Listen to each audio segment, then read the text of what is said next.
నమస్తే. భారతదేశంలోనే కాదు, ప్రపంచవ్యాప్తంగా మన రైల్వేస్కి, ఇండియన్ రైల్వేస్కి ఒక ప్రత్యేక స్థానం ఉంది. ప్రపంచంలోనే అతి పొడుగైన నెట్వర్క్లో 4వ స్థానంలో ఉన్నాం మనం.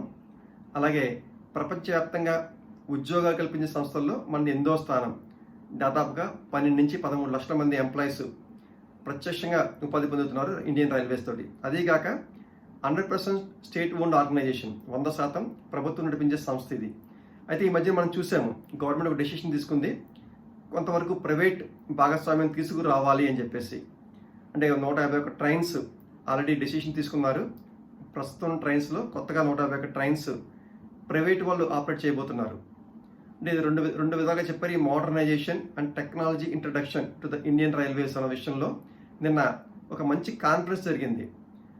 ఇది మన railway board chairman and CEO VK Yadav and NITI Aayog chairman Amitabh Kanth ఇద్దరు కూడా స్పష్టంగా దాదాపుగా 1 గంట సేపు దీని మీద మంచి వివరణ ఇచ్చారు.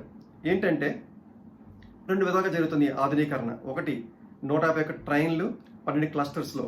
మన తెలుగు రాష్ట్రాల్లో చూసుకుంటే సికింద్రాబాద్ క్లస్టర్ కూడా ఉంది అందులో. ఈ 12 క్లస్టర్స్లో 151 ట్రైన్స్ ప్రైవేట్ ఆపరేటర్స్ ఆపరేట్ చేయబోతున్నారు. వీళ్ళలో రూల్స్ అండ్ రెస్పాన్సిబిలిటీ చూస్తే, ఈ ప్రైవేట్ ఆపరేటర్ ఛార్జెస్ తీసుకుంటాడు, సర్వీస్ ఇస్తాడు, ఆపరేషన్ ఫ్లెక్సిబిలిటీ ఆయన చేతిలోనే ఉంటుంది, ప్రైవేట్ ఆపరేటర్ చేతిలో ఉంటుంది. అలాగే నెంబర్ ఆఫ్ హార్ట్స్, ఎక్కడ ట్రైన్ ఆగాలని కూడా ఈ ప్రైవేట్ ఆపరేటర్ ఇష్టము. ముఖ్యంగా రోలింగ్ స్టాక్, ఏదైతే బోగీలు అంటామో ఈ రోలింగ్ స్టాక్ని వాళ్ళు ఎక్కడైనా తయారు చేసుకోవచ్చు ఇండియన్ స్పెసిఫికేషన్ ప్రకారం, అంటే మన రైల్వే బోర్డు ఇచ్చిన స్పెసిఫికేషన్ ప్రకారం. అయితే ఇక్కడ ఒక మేక్ ఇన్ ఇండియా, ఆత్మనిర్భర్ భారత్లో భాగంగా వీళ్ళకి పెట్టిన కండిషన్ ఏంటంటే 3 కన్నా ఎక్కువ ట్రైన్లు బయట నుంచి ఇంపోర్ట్ చేసుకోకూడదు, అంటే ఇండియాలోనే ఖచ్చితంగా మ్యానుఫ్యాక్చరింగ్ చేసి తీరాలి అని చెప్పి ఒక కండిషన్ పెట్టారు.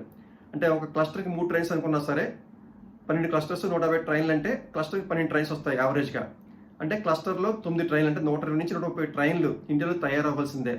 ఒక 10 అనుకున్నా, 10 బోగీలు ఉంటాయనుకున్నా 1300 నుంచి 1400 బోగీలు ఇండియాలో తయారవుతాయి. ఇండియాలో కొన్ని మ్యానుఫ్యాక్చరర్స్ ఆల్రెడీ ఉన్నారు. మన శ్రీ సిటీలో కూడా, చిత్తూరులో ఆల్స్టామ్ అనే కంపెనీ ఈ rolling stock, advance rolling stock తయారు చేస్తూ ఉంటుంది.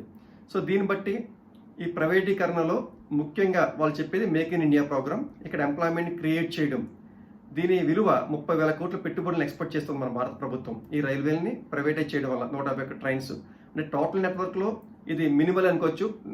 Not more than 5% of the total trains that they are going for privatisation. ఇది సక్సెస్ అయితే దాదాపుగా వచ్చే కొన్ని సంవత్సరాల్లో ఇక్కడ నుంచి మనం ప్రైవేట్ ట్రైన్స్ మాత్రమే చూస్తూ ఉంటాము. సో ప్రభుత్వం సంబంధించిన రెస్పాన్సిబిలిటీ ఏంటి అంటే, ప్రభుత్వం నెట్వర్క్ ఇస్తుంది, నెట్వర్క్కి ఛార్జ్ చేస్తుంది కిలోమీటర్కి ఎంత అని చెప్పేసి. అలాగే పవర్ ఛార్జెస్ చాలా ఇంపార్టెంట్ ఫ్యాక్టర్ కాబట్టి ఇది పవర్ కూడా ఆన్ యూజేజ్, ఆన్ యాక్చువల్స్ మీద ప్రైవేట్ ఆపరేటర్కి ఛార్జ్ చేస్తారు. దీనివల్ల ప్రైవేట్ ఆపరేటర్స్ ఏం చేస్తారంటే రోలింగ్ స్టాక్ని, ఎఫిషియెంట్ రోలింగ్ స్టాక్ని తెస్తారు వాళ్ళు. సో ఇదొక మంచి నిర్ణయమే. తర్వాత మూడోది, డ్రైవర్ని, గార్డ్ని కూడా మన గవర్నమెంట్ సర్వీసెస్ ఉంటాయి. డ్రైవర్, గార్డ్ కూడా మన గవర్నమెంట్ ఎంప్లాయీసే ఉంటారు. సో ఇది గవర్నమెంట్ సంబంధించిన రెస్పాన్సిబిలిటీ. అంటే ఇప్పుడు ఈ ప్రైవేటైజ్ చేయడానికి జస్టిఫికేషన్ కూడా చెప్పారు వీళ్ళు.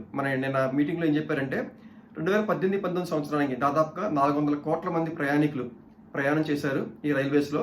అందులో 80 కోట్ల మంది రిజర్వ్డ్ ప్రయాణికులు రిజర్వేషన్తో చేశారు. 9 కోట్ల మంది ప్రయాణికులు ప్రయాణం చేయలేకపోయారు, అంటే రిజర్వేషన్ దొరకక వాళ్ళు ఆల్టర్నేటివ్ సోర్సెస్ చూసుకున్నారు, అంటే రోడ్ ట్రాన్స్పోర్ట్ కానీ వేరే ట్రాన్స్పోర్ట్ కానీ. అంటే there is a demand but there is no availability of the trains. ఇది ఒక మెయిన్ రీజన్.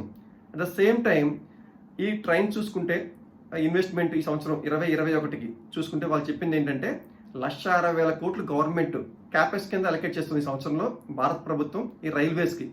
ఈ ఇన్ఫ్రాస్ట్రక్చర్ని రెడీ చేయడం కానీ, కొత్త ట్రైన్స్ తీసుకురావడం కానీ, భారత ప్రభుత్వం నుంచి పెట్టే ఇన్వెస్ట్మెంట్ 1,60,000 కోట్లు. మీకు గుర్తుండే ఉంటుంది, ఇంతకు ముందు రైల్వేకి వేరే స్పెషల్గా బడ్జెట్ ఉండేది, సపరేట్ బడ్జెట్ సెషన్ ఉండేది. ఇప్పుడు దాన్ని కూడా యూనియన్ బడ్జెట్ కలిపేశారు కాబట్టి 1,60,000 కోట్లు క్యాపెక్స్. అంటే ఇది ఎందుకు చెప్పారంటే లెక్కలన్నీ కూడా ఇన్వెస్టర్స్ చెప్పడానికి, ఇండియన్ పొటెన్షియల్ ఎంత ఉంది అని చెప్పడానికి. సో దీన్ని బట్టి 151 ట్రైన్లు, 12 క్లస్టర్స్ వచ్చే 2-3 సంవత్సరాల్లో, అంటే అక్టోబర్లో ఈ బిడ్స్ క్లియర్ అయిపోతాయి.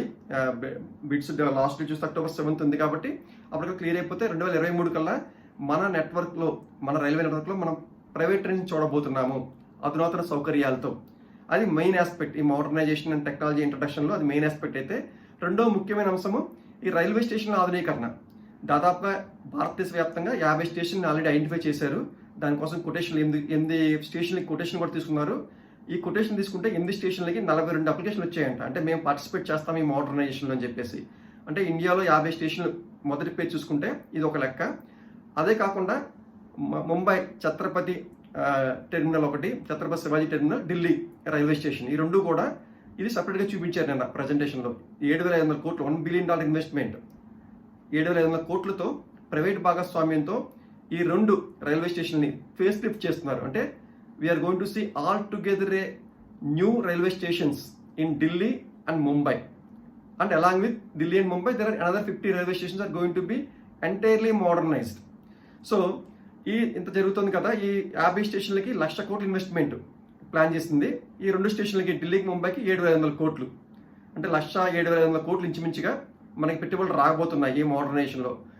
ఏం చేస్తారంటే ప్రైవేట్ భాగస్వామ్యానికి కమర్షియల్ ప్లేస్ ఉంటుంది కాబట్టి లీజ్కి ఇస్తారు. అది కొంత రియల్ ఎస్టేట్ గురించి కూడా చెప్పారు నేను క్లియర్గా. సో ఒకటి, ప్రైవేట్ ట్రైన్స్ రావడము రైల్వే నెట్వర్క్లోకి, రెండు, ఈ రైల్వే స్టేషన్ మోడర్నైజ్ అవ్వడము. ఖచ్చితంగా చేంజ్ ఈజ్ ఇన్ఎవిటబుల్, మార్పు రావాల్సిందే.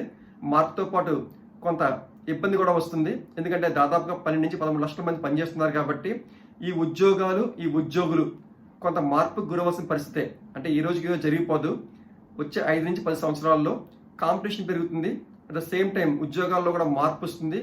కొన్ని ఉద్యోగాలు కొత్త గురికాక తప్పదు, ఎందుకంటే కొత్త ఉద్యోగాలు ఏమి ఉండవు గవర్నమెంట్లో. ఈ ప్రైవేట్ ట్రైన్స్ వస్తున్నాయి కాబట్టి ప్రైవేట్ స్టాఫ్ని ఎంప్లాయ్ చేసుకుంటారు. సో దీనికి సంబంధించి క్వశ్చన్ అడిగినప్పుడు నిన్న నీతి ఆయోగ్ చైర్మన్ అమితాబ్ కాంత్కి ఆయన ఏం చెప్పారంటే, స్టేట్ బ్యాంక్ ఆఫ్ ఇండియా ఉంది, ప్రైవేట్ బ్యాంక్స్ ఉన్నాయి. సో ప్రైవేట్ బ్యాంక్స్తో State Bank of India compete చేస్తుంది, పెర్ఫామ్ చేస్తుంది. సో దీనివల్ల కస్టమర్స్కి సర్వీస్ బాగా బెటర్ అయింది. అంతేగాని State Bank of India privatise అయిపోలేదు కదా. అలాగే Indian Railways will exist, Indian Railways will become more dominant and more competitive. ఈ 12 క్లస్టర్స్లో ప్రైవేట్ ఆపరేటర్స్ రావడం వలన వాళ్ళ సర్వీస్ బాగుండి కాంపిటీషన్ పెరిగి కొద్దిగా ముందర వచ్చే 1-2 సంవత్సరాల్లో రేట్లు ఎక్కువగా ఉన్నా సరే over a period of time competition వల్ల రేట్స్ తగ్గుతాయి. ఏవైతే ఫ్లైట్స్ ఛార్జీలు తగ్గాయో అదే విధంగా ఈ ప్రైవేట్ ట్రైన్స్లో ఛార్జెస్ కూడా తగ్గుతాయి అని చెప్పి ఒక వివరణ ఇచ్చారు. సో దీన్ని బట్టి రైల్వేస్కి, రైల్వే స్టేషన్స్కి మహర్దశ రాగబోతోంది, మోడర్నైజ్ అవ్వబోతున్నాయి. ప్రపంచ స్థాయి రైల్వే స్టేషన్లుగా మన ఇండియన్ రైల్వే స్టేషన్స్ని, ఇండియన్ రైల్వేస్ని కూడా చూడబోతున్నాము. They will become more efficient, more modernised, more technology. So రానున్న రోజుల్లో కొంత కాదు భారీ మార్పు చూస్తాం మన ఇండియన్ రైల్వేస్లో. 12 నుంచి 13 లక్షలు పనిచేసే ఆర్గనైజేషను, అతిపెద్ద నెట్వర్క్, ప్రపంచంలో 4వ పెద్ద network, privatisation first time start చేస్తున్నాము. కొంచెం చూద్దాం ఇది ఎంతవరకు సక్సెస్ అవుతుంది. ఈ 150 ట్రైన్స్ అయినా ఇంకా కొత్తగా వస్తాయా అంటే వీటి పెర్ఫార్మెన్స్. కొన్ని కంపెనీస్ లిస్ట్ కూడా ఇచ్చారు, యాక్చువల్గా చాలా పెద్ద కంపెనీస్ వచ్చాయి 150 ట్రైన్స్కి. జిఎంఆర్ ఇన్ఫ్రా, టాఫే, బిహెచ్ఈఎల్, మేధా, ఆల్స్టామ్, బొంబార్డియర్. కాబట్టి పెద్ద కంపెనీస్ రేస్లో ఉన్నాయి కాబట్టి వీళ్ళు మంచి టెక్నాలజీస్ వస్తారు, మనకి మంచి సదుపాయాలు వస్తాయి, ఖర్చు కూడా పెరుగుతుంది, ఎందుకంటే క్వాలిటీ కమ్స్ విత్ ప్రైస్.